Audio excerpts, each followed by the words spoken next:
আসসালামু আলাইকুম।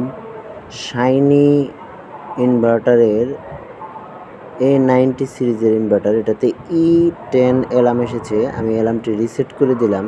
তো এই অ্যালার্মটি কী কারণে এসেছে এবং এর সলিউশন কি, এই ভিডিওতে আমি সেটি দেখানোর চেষ্টা করেছি। তো অ্যালার্মটি রিসেট করার পর এখন ইনভার্টারটি রান করে দেখি কোনো সমস্যা আছে কিনা। এরপর আমি পিডিএফে যে সরাসরি দেখাবো ইনভার্টার ম্যানুয়ালে যে ইনভার্টারটির সলিউশন কি এবং অ্যালার্মটি কী জন্য এসেছে। দেখেন ইনভার্টারটি রান হয়ে গেছে, মানে অন্য কোনো সমস্যা নেই। এখন আমি এই ইনভার্টারটির ইউজার ম্যানুয়াল বের করে দেখানোর চেষ্টা করব যে কী জন্য এই অ্যালার্মটি এসেছে এবং এই অ্যালার্মটি সলিউশন কিভাবে করতে হবে। এই ইনভার্টারে E10 অ্যালার্মটি হচ্ছে মূলত ওভারহিটেড অ্যালার্ম, মানে ইনভার্টারের যে ইন্টারনাল টেম্পারেচার আছে এই টেম্পারেচারটি অনেক বেড়ে গেছে। দেখেন আমি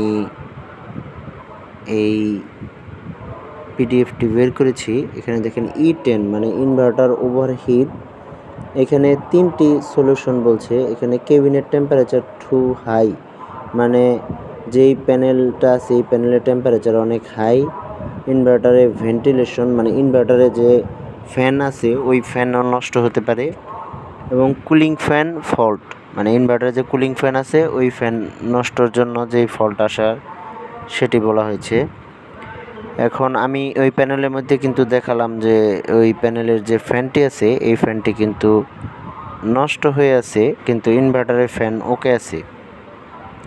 তো এই জন্য ওই ফ্যানটি চেঞ্জ করে দিলেই প্যানেলের টেম্পারেচার ঠিক হয়ে যাবে এবং ইনভার্টার 10 অ্যালার্ম আসলেই দেখবেন ইনভার্টারের ফ্যানটি ঠিক আছে নাকি ইনভার্টার যেই প্যানেলের মধ্যে বসানো আছে ওই প্যানেলে ইনভার্টারটি নষ্ট।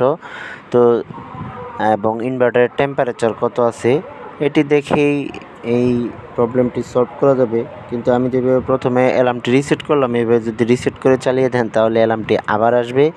এই জন্য প্রবলেম সলভ করার জন্য ওই টেম্পারেচারটি কমাতে হবে, ফ্যান চেঞ্জ করে দিলেই হয়ে যাবে ইনশাল্লাহ। ধন্যবাদ।